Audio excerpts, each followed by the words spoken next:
Welcome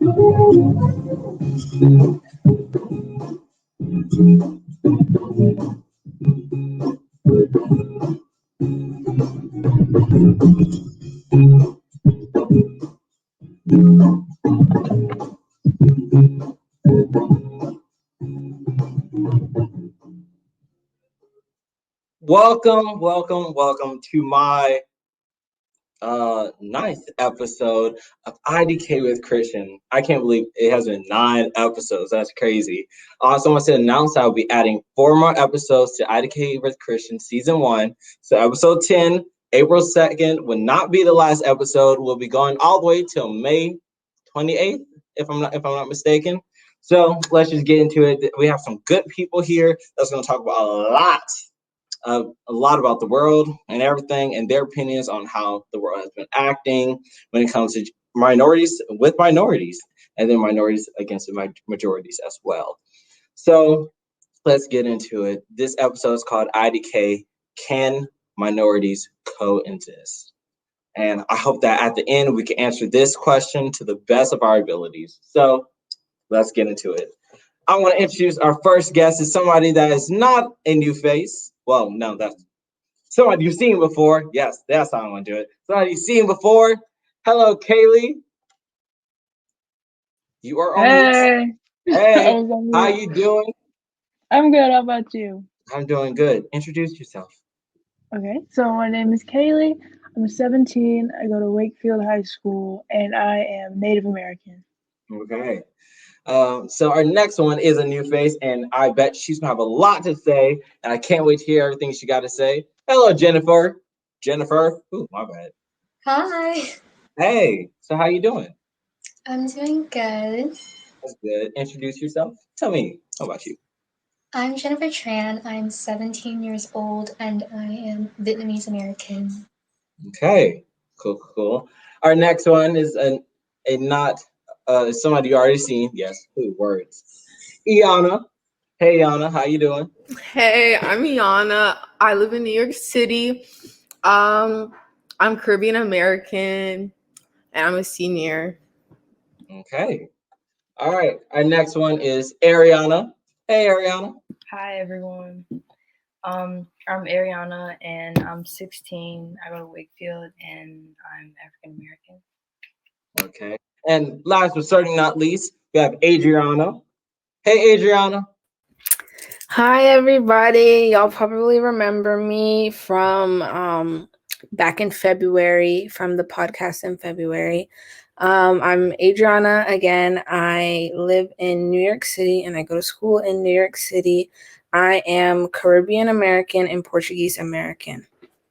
Okay. So I want to say that this episode, again, is not to attack anybody, but just to start a conversation. We're going to try to answer this big question that is going to take a lot to process. Can minorities coexist? And it's not just a yes or no question, because all the history minorities have with minorities and minorities have with the world in general. So let's get started with the first question. All right. So the first question is, when you hear the word minority, what race do you think of first? All right, Jennifer, you want to start it off for us? When I hear the word minority, I definitely think about Asians first, and that's because I am myself Asian in my family. And I mean, but then obviously I still think, and then a quick second after, I think about all the other minority groups as well. But the first race that comes into mind is Asian, because I mean, I grew up being Asian, and every time, like those like little sheets of paper that my parents would get, or like my brother would get, or even I would get sometimes, and it would ask for like your information, and then there's like the race box. You'll always see my parents check off like Asian, and then obviously, you know, growing up, you're like looking around, and you can obviously tell that you're different from everyone else. Mm-hmm. Okay. Kaylee. For me personally, I don't really think of one specific group. I just think of like a group of diverse peoples, which sounds like I made that up, but I don't. My mind doesn't jump to one specific race. when I hear minority. It's more of like the overall peoples. You know what I mean? Yeah. Okay. All right. Adriana. I feel like I'm biased because I'm Black, so I obviously think Black first, or minorities who are darker, like maybe Southeast Asians or Latino, like Afro Latinos. That's definitely what comes to mind first. And I know it's because I'm dark skinned that I think this way, and that's what my family is. And in New York City, there's a lot of people that look like that there, and I surround myself with those people at times. So that's what tends to come in my mind at first. Okay. Ariana. I think of anybody other than like a white person when I think of the word minority, basically. Okay.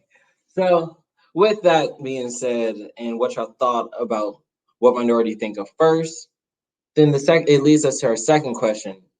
Do you think that all minorities are created equal? And let me reiterate and let me explain that. So as we talked about going back, let's go to American history real quick. So everybody take out your notes and pencils. The Constitution said that all men are created equal. At that time, that men that were created equal were rich white men. You gotta own property. You gotta have this and that. Then later on into the 19th century, if I'm not mistaken, it became all white men, poor, middle class, rich. If you're white, you are all created equal. You could vote, buy property, blah blah blah. But that didn't say they all men are created equal, but that was only for the white or the majority at that time, not for African Americans, Asians, Native Americans, Hispanics, and et cetera, any other things outside of the white. So then our question is now, as our time progresses, do you think that all minorities are created equal? And let's start, Ariana, you take this one first. I don't know. I think like this is a very tricky question because like some minorities do get advantages that other minorities do not, but also these advantages do hurt other minorities. And you know what I mean? Like at the end of the day, like minorities are the group that's like has a lower like percentage like as far as population goes. And so minorities are always, well, I do think there are at like social and like economic disadvantages between like different minority groups, but I definitely think that that has to do with like stereotypes that have been like given to certain minority groups throughout history. Okay. Iana. Okay, I would say that yes. But I feel like it's within like the different groups because for like Native Americans, my family lives in New Mexico. Like a lot of my family lives in New Mexico, and like Native Americans aren't really like treated the best like as they should be. And they're not like given some of the resources that other people are given. So like I've seen that, and then I'm Black, so like I see how like what goes on in the Black community, and then what's going on in the Asian community right now. And so like we're not all equal in like our own, and then it's all coming from like different races. Yeah. Okay. Jennifer. I agree. Like, I wish like minorities could be treated equally, if that makes sense. Yeah. But I mean, when you're looking at like the news these days, like it's like it's not. And it makes me sad to think about that. You know, it's life, it's reality. And I agree with like what Ariana said and Iana said. Sorry if I pronounced that wrong. That you see like different groups being treated differently, and even though we can all agree that that we are seen differently by white people. Mm-hmm. We still have different problems within each groups, if that makes sense. Yes, definitely. Okay. Kaylee. I definitely agree with pretty much everything that you guys have said, and I think it's not so much that we're not created equal. I just think that we're not treated equal, and we don't treat each other equally. Because I think about like how you were talking about, in the Constitution, it's like all men are equal, but there's no women, there's no people of color, and so I think it's just more of how we're treating each other than, because like on a basic level, we definitely all are equal and we all should be treated equal, but we're not. And so I think it's more of that than creation. Okay, definitely. So I want to go to the question that we talked about before we aired, and if y'all remember, because I want y'all to say, because I think this is a very connecting towards this question that we just answered. That is it minorities against the majority, or is it minorities against minorities? And let me explain that. As we were talking about how like anybody outside of white is minorities, but and if you're white, you're the majority because there's more. As in the, let's say in the United States, there are more whites in the United States versus there are African Americans, Hispanics, Asians, et cetera, et cetera. So let's see. I want to see what y'all think. Is it really a minority against majority, or is it just minorities against minorities that we're just fighting against each other, butting heads, except for holding hands, saying kumbaya, trying to fight against majority?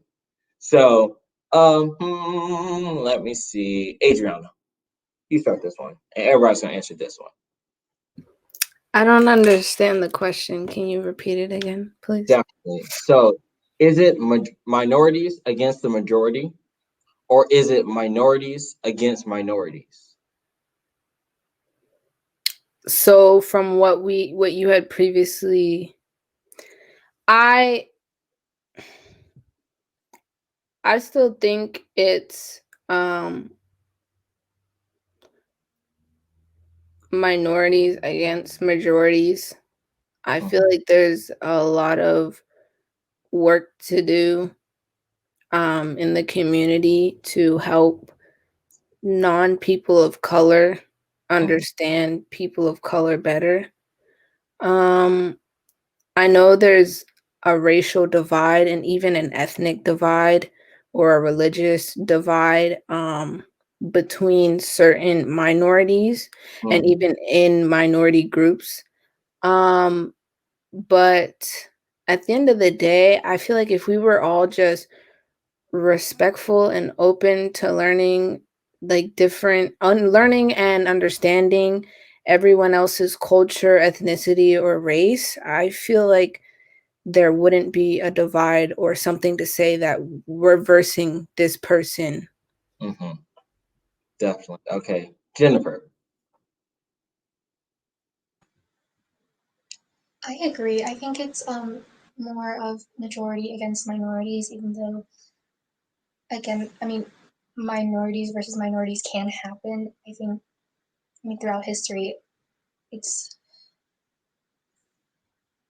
always like, majority against minorities, and so we have to like stick together, even though again sometimes it's minority versus minority. But I think, sorry, I keep like repeating myself, but overall it's like majority or minority, majority versus minority. Iana. I really feel like it's minority versus majority. I think this because like that's what you mostly see like with like everything that happened last summer within the Black community. You see it was like the majority race with African Americans, and then like throughout others, even like what's going on with like the Asian community, I feel like it's like all different races, so it can also be minority versus minority, because I've seen like videos of minorities doing it to the Asian race, and the Asian race is like a minority also. So I feel like it can go both ways, but majority of the time I feel like it's minority versus majority. It is a mouthful. It's a mouthful. Kaylee. I agree with everybody and what Adriana was saying about how at the end of the day it shouldn't be anybody versus anybody, but like I was saying before, historically it's more minority versus majority, and but still throughout history there's always been minority versus minority. So it's just kind of like there's always majority versus minorities happening, and I think there's kind of like spikes of minority versus minority. Like it's always happening too, but I feel like it's not as blatant as majority versus minority, if that makes sense. Definitely. Ariyanna. Really, I feel like in a lot of cases, like especially with the society that we live in now, it's really like everybody against everybody, because like Iana said, like a lot of minorities have been targeting other minorities.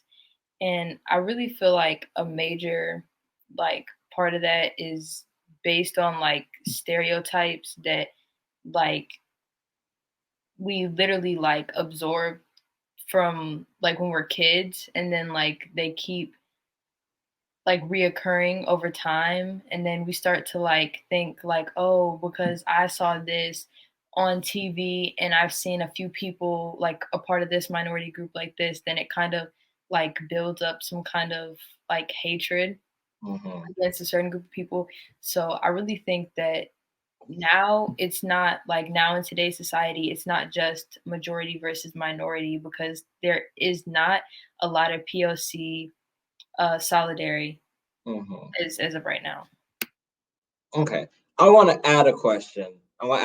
So bear with me, y'all, because I think this is a very prevalent question as right now. For us, all of us right now, Iana, you're on your way to college. So tell them about like how it was. And then for us, that's going to be starting applying for colleges this summer and all the way to like, senior year. Do you think because of your race, you have an advantage on getting in when it comes to just like the colleges, the classes you might take, the different regions of colleges you're trying to apply for, jobs, economic status? Like, do you think because of your race, there is this advantage that as a minority that some minorities don't have as by themselves? Kaylee. Okay, so I'm not going to say an advantage, but one thing that I look at is one of my top schools right now is NC State, just because I know Native people there and they have like a lot of Native inclusion and they have Native staff. So that was like a really big thing that influenced me to like participate in programs there and to really look at that as a college. It's not necessarily an advantage, but I think that was definitely an influence for why I would want to go to that school. Ariyanna. Oh, I'm sorry. Actually, Iana, you raise your hand first. Okay. With like advantages, so I'm gonna start with like a job. So I work in a which is very like white. And I feel like I got the job because I'm Black, and like they kind of like majority of the employees are white, and like there's only like maybe 2 or 3 Black kids. And there's only like 2 or 3 Black kids, so I feel like that was an advantage for me, so that they can have some kind of like culture going on. And then for school, so I'm going to Fordham University next year, or like this year, and it's a private school in New York City, but it's majority white, and I feel like I probably got in and like got scholarships and everything because like I'm Black, and they kind of need like I feel like a lot of places and schools use like, especially PWIs, they use like Black people or like any person of color. Tokenizing minorities. Yeah, and so I feel like that's why I got into Fordham, or like not why, but like helped. Yeah. Okay. Ariyanna. I think that as far as, bear with me, I forgot some parts of the question, but as far as the college application goes, the application process goes, when I was looking at my like colleges that I'm interested in, I really was looking at like the minority percentage because like I'd prefer to go to a very diverse school, like as far as like minorities go. And I think as far as like college admissions are, I'm about to bring a little history lesson to y'all. So in my English class, we had to read this. We had to read this book and this passage where it was like they created, like I think it was either the SAT or the ACT to kind of like stop so many Jewish like teenagers from going to school. So, and then over time, like I don't know if any of y'all know about this, but like some like admissions process program thing that like negatively affects Asians trying to like apply to schools, and it's supposed to like benefit people of other groups and things like that, but it's to hurt people who are Asian and applying to schools. And then you also think about resources to like study for certain things, even for like certain classes, and then resources giving to kids at certain schools, especially like inner city schools that don't have a lot of funding.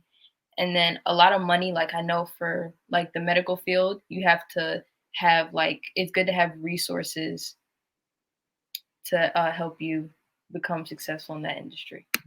Definitely. Jennifer. For like college applications, I'm definitely going to bring up the fact that I am Asian American, Vietnamese, and Vietnamese, because I mean I think all schools in that, and even like workplaces and future industries, they want to have diversity within that school or workplace or just environment in general. But I also think personally, as an Asian American, that there is a disadvantage. And this also, I've heard something similar about what Ariyanna said as well. I can't remember what school, but me and my other friends were talking about it. And it was something about this specific university, and it was a very high-end university as well. Were more likely to reject and deny acceptance to Asian Americans, but it was more so because of the stereotype of Asians being super smart and being really good at academic stuff. And when they see an Asian American having really poor grades, because personally, I don't get the best grades every single time. So when they see that you're not on top of grades, they're going to be like, you're Asian American and you're not getting good grades. That's a no. Even though so many Asian Americans and students in general have other things going on. They have like so many clubs, so many leadership roles. Like myself, I'm in a lot of clubs as well, and I'm vice president for one of the clubs that I'm in. But just to think about the chance that the only reason I didn't get in is because they see me as an Asian American, so they use the stereotype of me being smart against me. If that makes sense. Yes, yes, and we're gonna get to what, because I thought of another question we're gonna do. Adriana. I wouldn't say it's like a blessing or a curse, but it's like I know a lot of schools, they might pick me only because I'm Black and they need more Black students. And then I know other schools, they cater more to a specific group of people, so they won't choose me. And sometimes I feel like, okay, sometimes race doesn't even need to be a thing when we're talking about like grades and getting accepted into colleges and things like that. But I know why it's there, and it's crucial at times. But like when it comes to HBCUs and things like that, I definitely feel like they're a necessity. And to be honest, I know it's a thing where a lot of people get mad that there's HBCUs and not things for other minorities, but there are actually, like, I think, institutions for a lot of Latinos. But I wouldn't be upset if there was something that catered to Asian or Native Americans or Middle Easterns or people in different types of people in that sense. But I do think when you are applying to college as a Black kid, sometimes it can be very hard because there are stereotypes about, Black kids being lazy and not wanting to do work and coming from a hard background and things like that. And it's hard when you're not like any of those, like what they expect you to be, and you're not that. Yeah, definitely. So that leads into a question. Oh, yeah. Go ahead, Kaylee. Go ahead.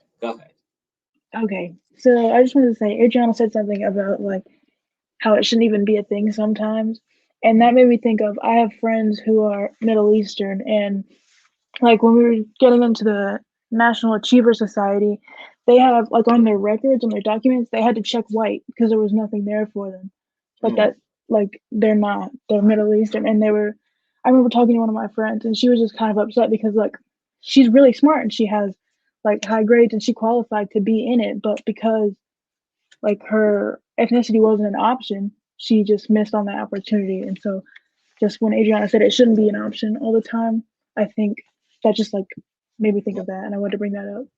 Definitely. So, go ahead, Adriana. Go. We have enough time. Just really quickly, this is a huge thing for me sometimes, because I'm Caribbean, and Caribbean, also West Indian, it's the same thing, and not African American. And ever since I was little, I would always, like, I didn't feel comfortable checking myself off as African American because I'm not African American, and I feel like that's what people need to understand.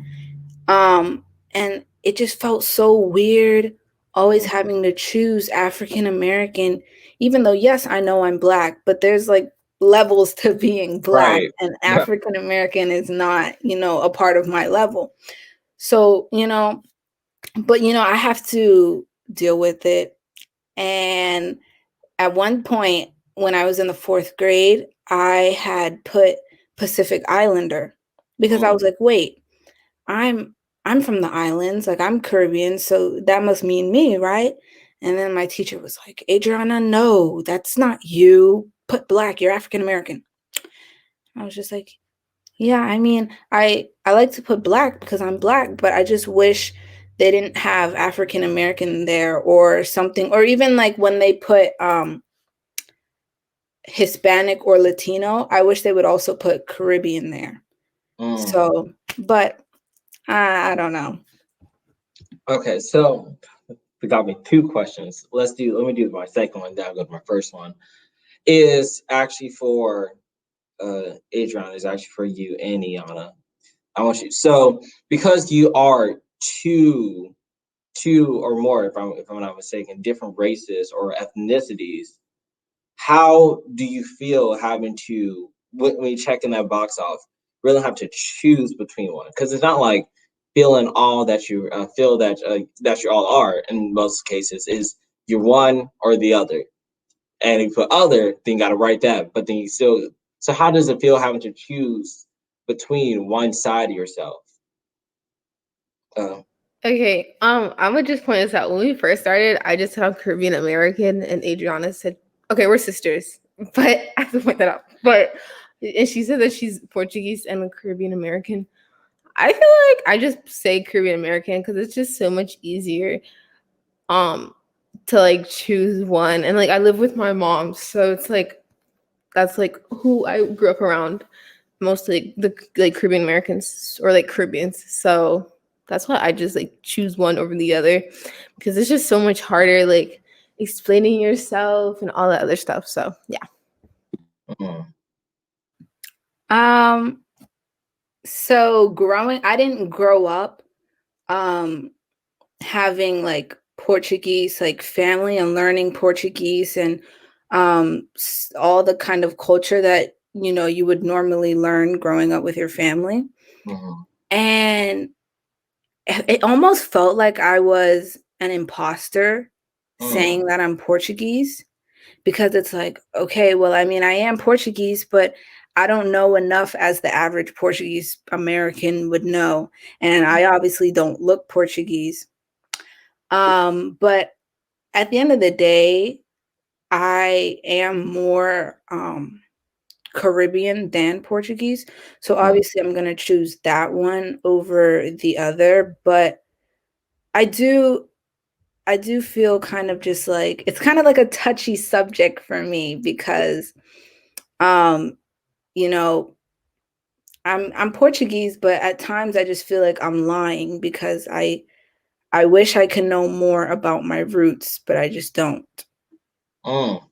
Okay. So my next question, and is actually if you have a story about a time that you felt that you were a tokenized minority, that because of your race, your ethnicity, that they put you in this spot, or they put you as the star, or something close at eye that everybody can say. So like you're the why then I say so that we are diversity, that we have diverse in our program. I will give a story that I've definitely been a tokenized African American.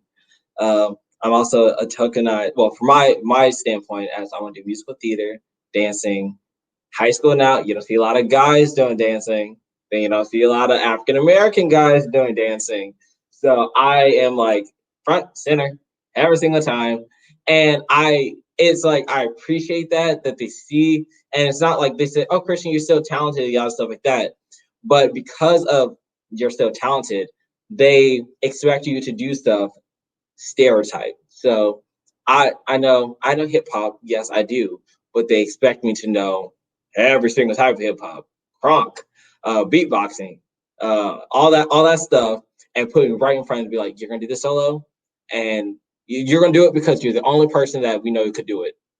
Now they didn't say because you're black, but underline, oh, it's because you're black, and we stereotype you as that cast.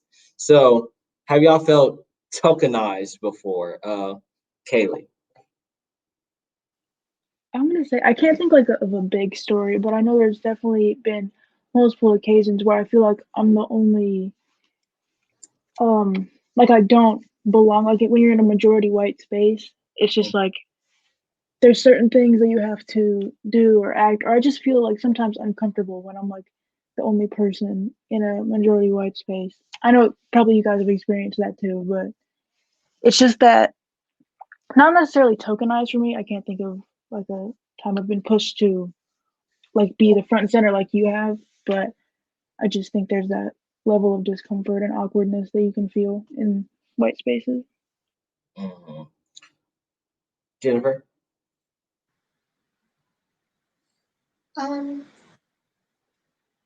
my mind just went blank for a second, but I don't have a very large story or specific time I've ever felt I've been tokenized, and I'm very fortunate to have a very diverse friend group as well. And within my close friend group, there are other Asian Americans in it as well. But I feel like this is gonna sound a little different, but a time that I have felt or like had that feeling of being used for like diversity isn't within my own personal life, but within like the media. Like a specific one was like J.K. Rowling in her Harry Potter series, the character Cho Chang. Very, very tokenized character. I mean, the one, like there's only just one, and there was other Asian characters I think as well, but Cho Chang, I felt very tokenized as well. That makes sense. Like within the media, growing up, I didn't see a lot of Asian representation, and when it was always like a side character, and them being very stereotyped as well. Anybody else have a actual like story or something that they've seen? Like it could be in the media too as well. Adriana, sorry, you came first. I brought this up in the last podcast where I was chosen. I was chose for a role, and I couldn't, I wasn't fit for the role, but they only chose me because I was Black, and I was like, okay, should I even still do it? But I still decided to do it. But when you look at the media, sometimes there's just a lot of like I guess sometimes I've been labeled the token Black friend. Sometimes I see it myself. Like last year or the year last year, I was sitting at a table with my friend, but all her other friends were white. And I was just the only Black person at that lunch table. And I was like, yep, looks very much like I was just like, okay, I look very much out of place here, because like 2 tables down was the all Black tables. And I was like, I think I need to be over there. But I've definitely seen myself with a lot of white people. Even though I do have majority Black friends, I do see people like, okay, like I know they can probably tell, okay, she's sometimes whitewashed or things like that. Jennifer? I feel like Kaylee said this as well, and Adriana. When I am surrounded by just white people, it does make me feel very out of place and it makes me scared that they're gonna be like, oh, we're so diverse because you're there. It makes me very scared that they're gonna say that, and I had as bad as it sounds, I have imagined myself in this situation of being like, what if they do say that? What do I say back? Do I go like, no, what you said was wrong? I don't think so. But if I'm like at a store, school, and I'm in a group where it's just white people, and then me, I do feel very uncomfortable. Iana. Okay, I'm gonna talk about my story when my story when I feel like I was being used for like my race or whatever. So I feel like a lot of people use like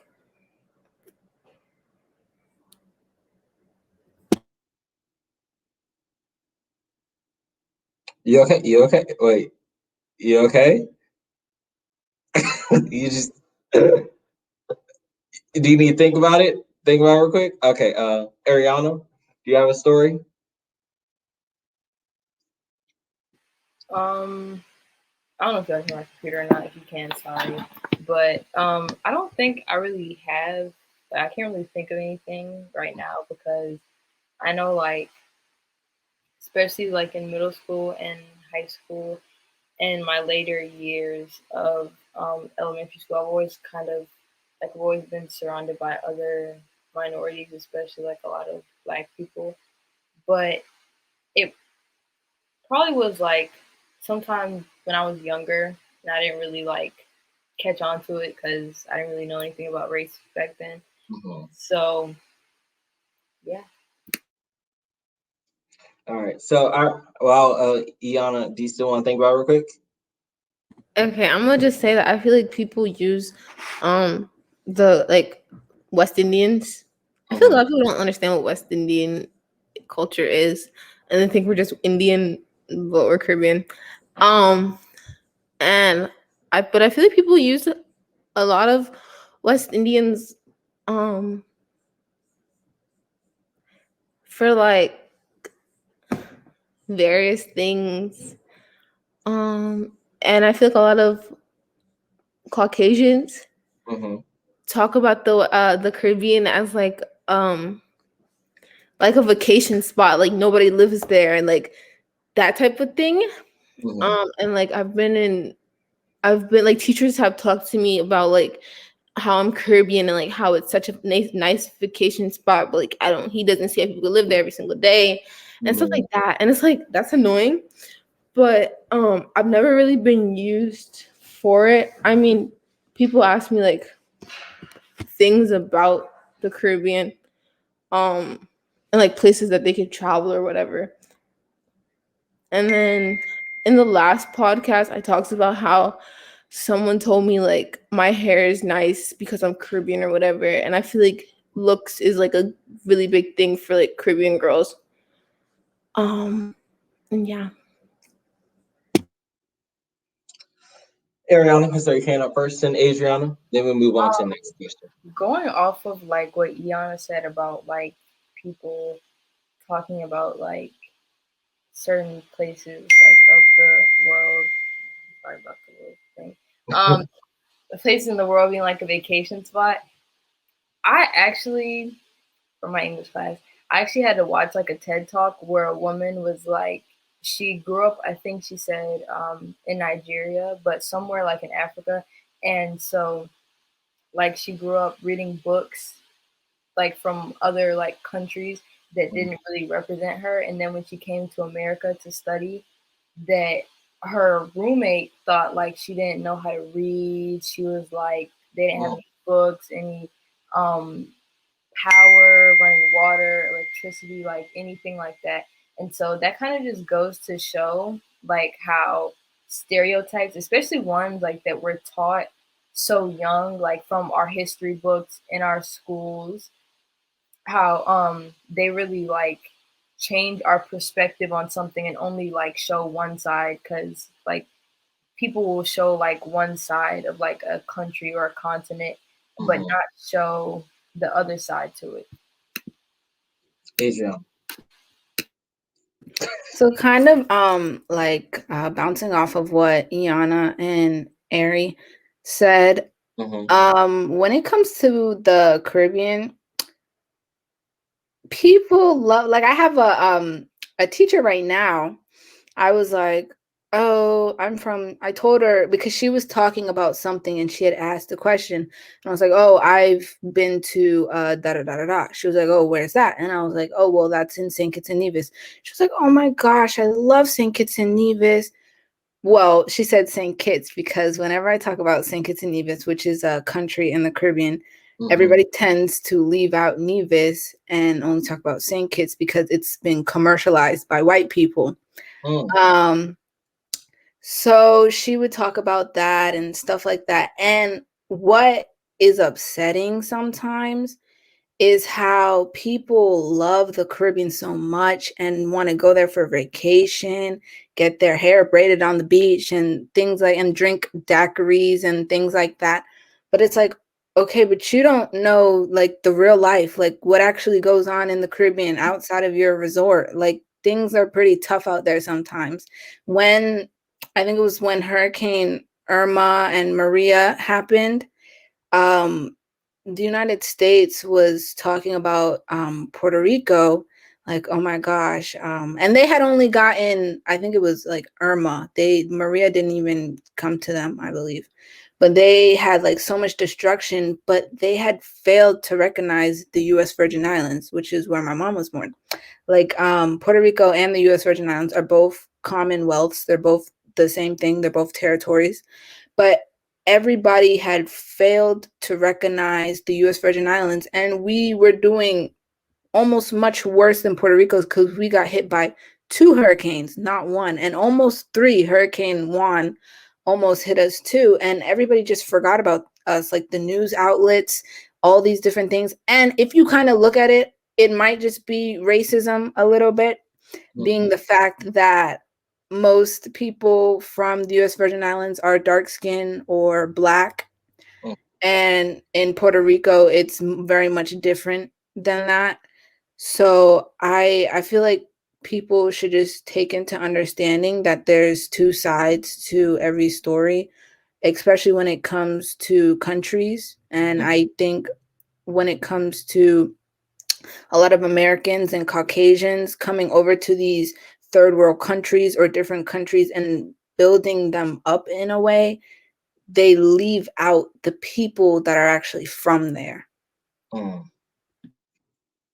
right. I know Ariana had her hand up. I saw. Then Kaylee. Then we gotta go to our next question.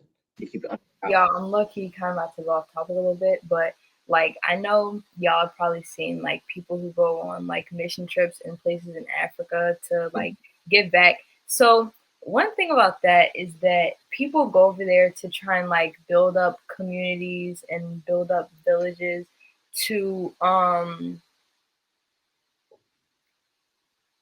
basically for publicity, to like have people look at them like, oh, you're such a great person and stuff like that. But I feel like what a lot of people fail to understand, that a lot of these countries, especially in Africa, have been stripped, exploited, like of their natural resources by European countries, especially France. Like France is getting most of their wealth from Haiti and other African countries through imperialism. And I feel like that's not talked about a lot for some reason, because a lot of these countries like are now looking like they're looking for structures of government, and they're looking for them like in, yes, they definitely do have white ceremonies, these mission trips, but like they're looking for structures of government, and they're looking for them in corrupt people. And then because of like the extreme poverty, like there's nobody doing anything about these corrupt officials and all these other things. And then it's like, it's crazy because in this book that I'm reading, Brief History of Seven Killings, it's based in Jamaica. And it was basically white people came over to Jamaica and kind of like stripped them of their, what they had. And then they brought like violence and guns to their country. And then now it's like chaos in the country. Okay, Kaylee, and then we're going on to our last two questions. Go ahead, Kaylee. I wanted to talk about Hawaii because Adriana was talking about how like everything's been so commercialized, like for white people and in favor of white people, and like right now there's like extreme flooding and like landslides and mudslides happening in like indigenous communities in Hawaii, and the only thing that's publicized about Hawaii is like the resorts and the vacations, and even their culture has been so appropriated and monetized for white people. And it's just like, but you're not, like Adriana was saying, you're not focusing on the people that are there. You're not focusing on the people who have been there for centuries and who like that's their land, that's their home, you know what I mean? So like I was just thinking about that. Go ahead, Ariana. Say what you just said. She just said something in the prior chat. Go ahead, tell what did you say? I was just saying, like in Hawaii, like a lot of indigenous people have been getting pushed out, and I'm pretty sure that their homeless rate is like the highest. And because there are a lot of people who are moving to Hawaii, it's like wealthier people who are driving up the property values of houses, corrupting the beaches, and also I learned something in history class where the Hawaiian, one of the Hawaiian princesses, she was overthrown by like American, I'm pretty sure like white coconut farmers, I think, because they didn't get their way with the country, and they like the people of Hawaii didn't want their resources to be stolen. Okay, so let me go to our last two questions, and our second last question is: in our Kardashian world, to think all in our in a Kardashian world, do you think that interracial relationships will become the new norm? If so, then how do you interpret minorities?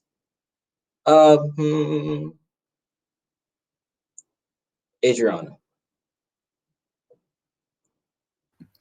I think it was like geography, like website TV broadcast book thing. They had talked about how by maybe 2050 or 100 years from now or whenever in the future, they had showed like multiple faces, and it was like, this is what the world is going to look like, and all these people were like mixed. Yeah. And it was like, it's because now it's more of a acceptable thing, and sometimes I love to see it. I think it's so cool and great how people are intermingling and learning about each other, and people looking so different, and us as minorities and just like people of mixed race and things like that getting put out. Like, if you could see her, you can be her. Like, I definitely feel like now, although it's also being fetishized, which is disgusting, I do like the fact that there's more, like there's more of a wider spectrum now for people to relate to, like Asian, white and Asian mixes, and Blasian and South Pacific and Southeast Asian, or like different mixes that now people who, like, at first I didn't think there was any Black and Portuguese mixes. Like, I didn't think so. Like, and the people, my family that my mom had told me about in Portugal, they are white. They're not mixed like me. They don't have Black in them. And when I had found other people or heard about Black Portuguese people, I was just like, yo, like that's cool. Like, there's finally somebody who's like out there like me. And I think that that's only going to progress and get better as we go on with more time. So I do feel like, being mixed and having more of a widened spectrum will happen. Kaylee.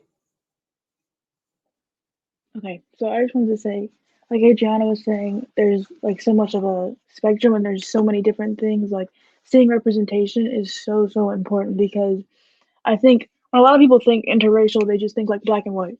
And so then you have all these other mixes where it's like Adriana was saying, where you have Black and Portuguese, you have Caribbean and Portuguese. And so, like, representing all the different types of interracial relationships, I think, is really important, instead of just the default, which is what I think happens a lot in media. I saw a tweet the other day. Somebody was literally like, y'all know there's more interracial couples than just white and Black. And it was, and then people were like replying with examples of like commercials and like different shows and stuff where it's strictly that. And they're like, oh, it's so diverse, but that's not an accurate representation of people, of real people. So yeah.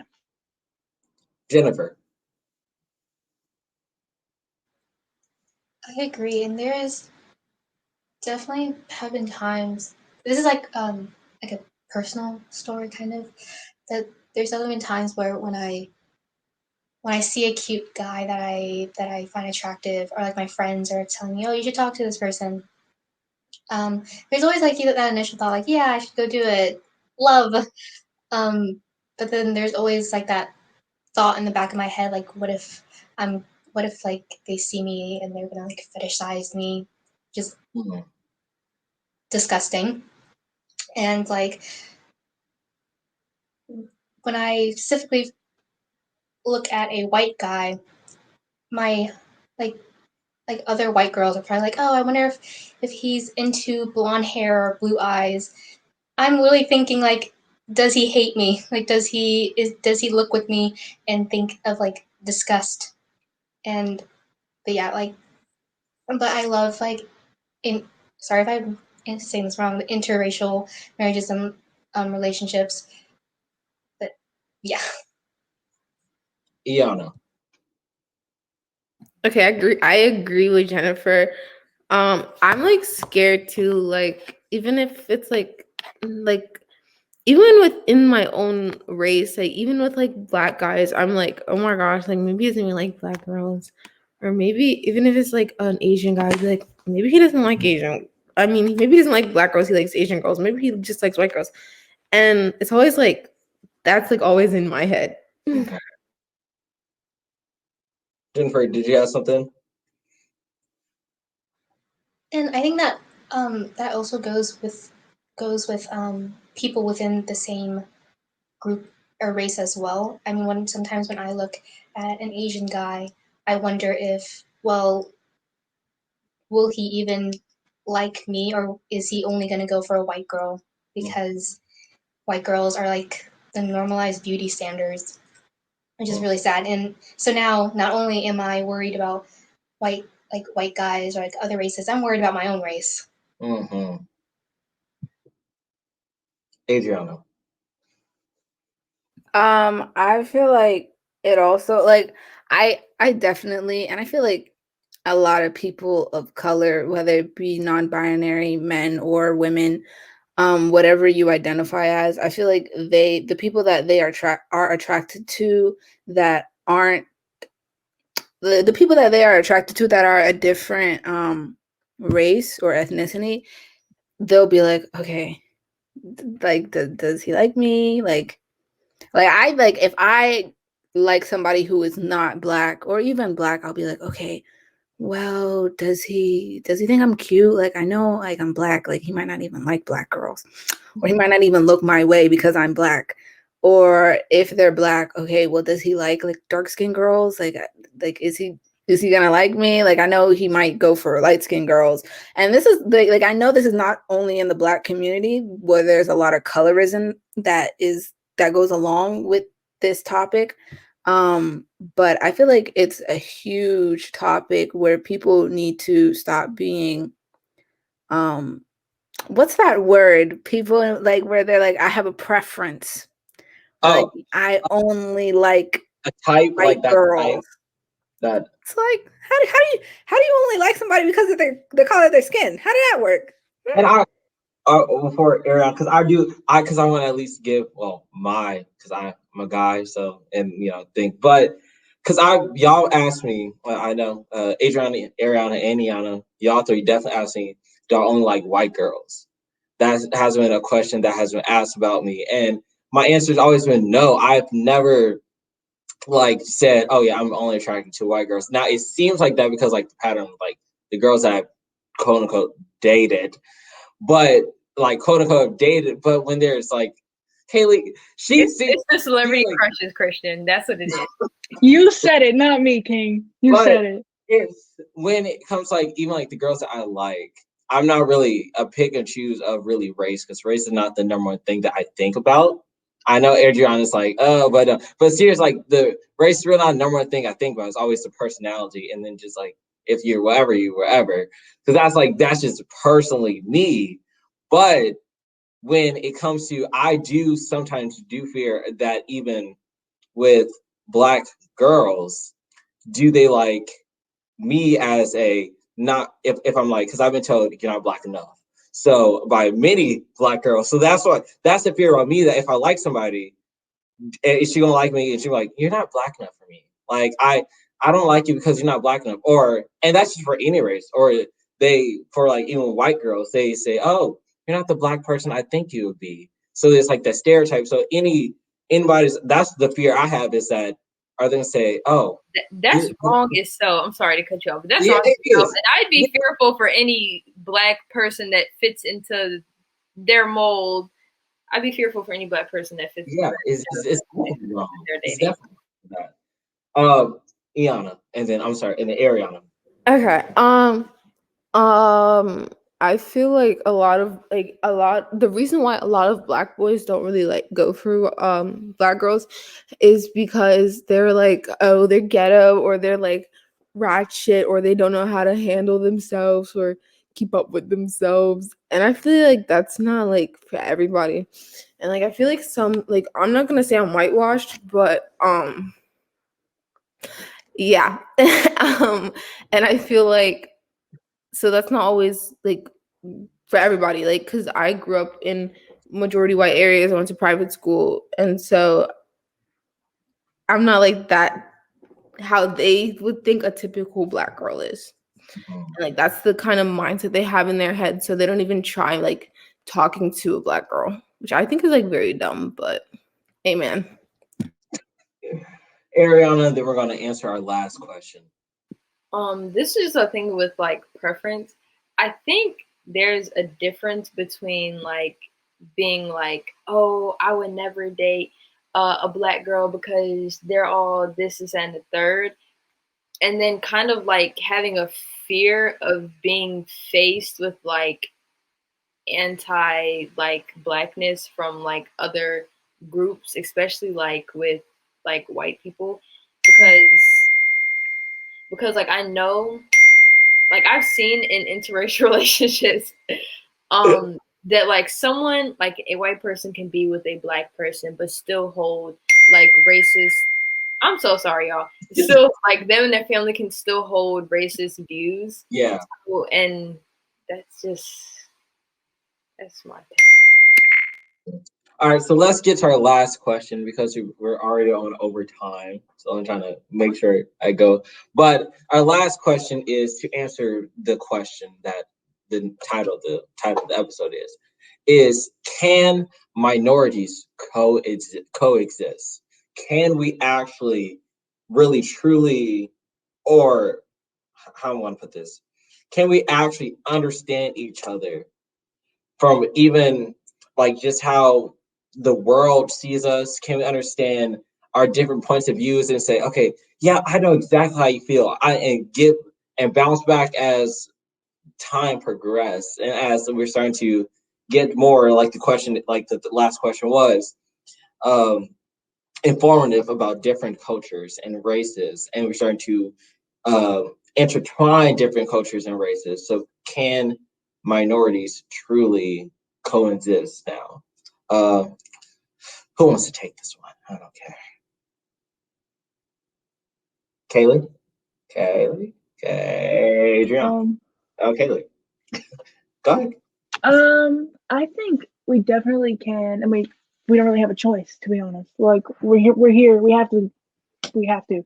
But I think what I was thinking of when you said that is like immediately what came to my mind was the colorblind thing. And people are like, I don't see race and I don't see color. And I think that's like just so damaging because like that's your culture. Like that's a part of who you are. And so saying I don't see race is just like saying that you don't see a part of someone. And I don't know, that's just like the first thing that I kind of thought of. Like we have to coexist and we have to be respectful and tolerant of one another and like open and willing to learn about each other. Mm-hmm. Adriana. I definitely have seen clashes a lot of the times. Like there has been a lot of clashes between Korean Americans and Black Americans. Back in the 90s, in California, a little black girl, she had walked into a Korean-owned supermarket, and he thought that she was stealing orange juice, I believe. And he shot and killed her. Wow. But she didn't steal. And this caused a huge uprising. And I feel terrible that I had forgotten her name, but I will never forget her story. But this caused a huge uprising between a lot of Asian and Black communities. And like even today, in certain communities, there's and especially I do see it like when you see it in media and hood movies and things like that, especially in California, where they do have a lot of minority-based clans. They'll have, like, on the east side, the Asians against the blacks, and then on the west side, they'll have the Hispanics against the Asians, or the Hispanics against, like, it's all, like, a lot of the times it's all race-based or ethnically based. And I was watching the new movie that's gonna come out called, like, Boogie or something, with Pop Smoke in it. Where the main characters are black and Asian, and they're, like, together as a love interest. And I was reading the comments, and somebody in the comments said, finally a hood movie where they bring the black and Asians together. And I was like, at the end of the day, like, the past and the history, a lot of minorities have had clashes between each other, but I'm not going to look at, like, if people in past in America, Black people have had issues with Korean Americans, and there's a lot of, like, Korean Americans that have Black beauty stores and things like that, and a lot of Black people tend to not like that.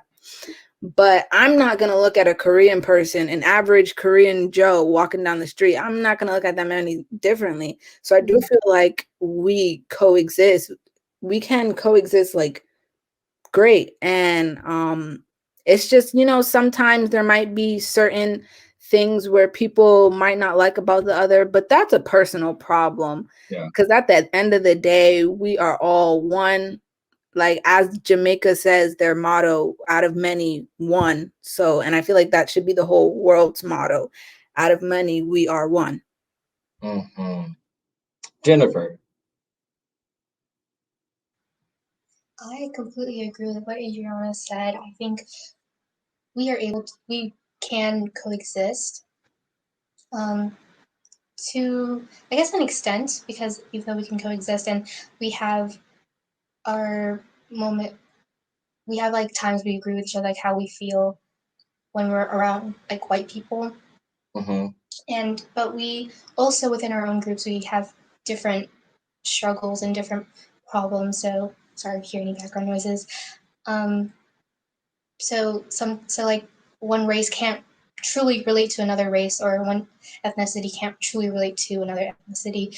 But I feel like we could still coexist. If that makes sense. Like, I will never truly understand how a Black person feels, or how a Latinx person feels at the end of the day, because I grew up and I am Asian American. If that makes sense.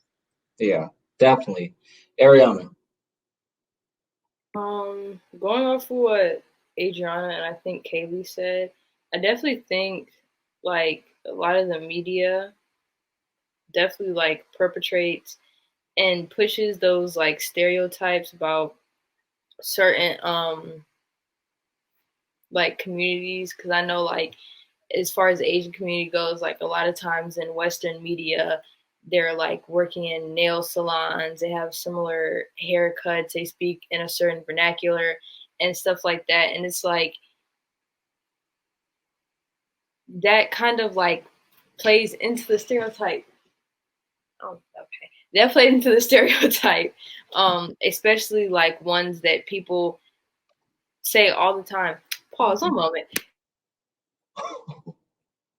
While Ariana's dealing with something, Iana, can minorities coexist? That's the question.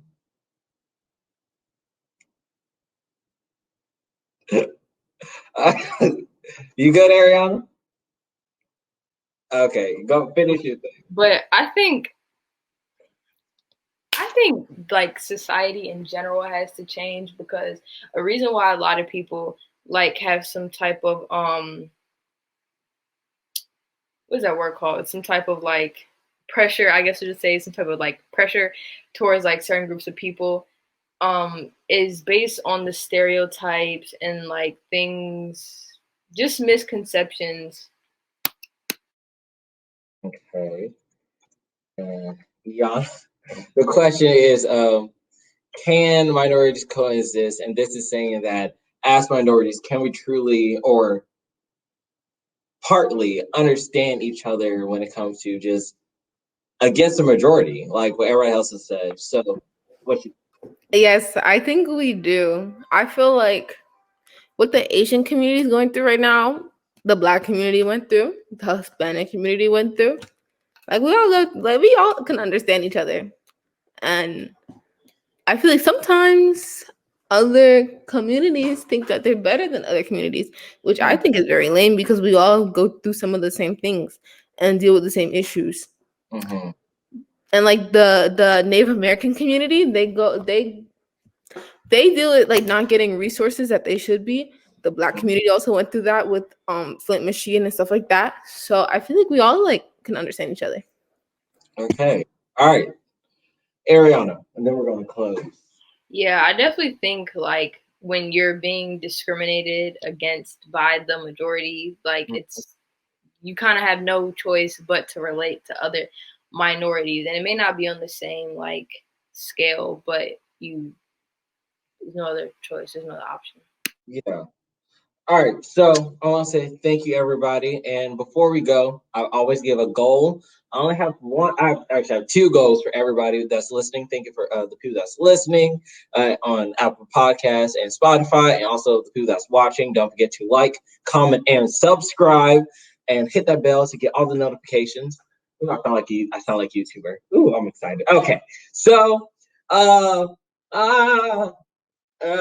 the goals, right? So number one goal is for anybody learn the culture of any ethnicity, any race. Like learn the culture and try to, because when you learn it, you'll be able to expand your knowledge on the culture and start to find. Because when you learn stuff, it opens your eyes to things that you might not have seen. So when you learn about the Latinx community and how their culture is, now you see stuff now like, wow, they go through this the same way that I go through this.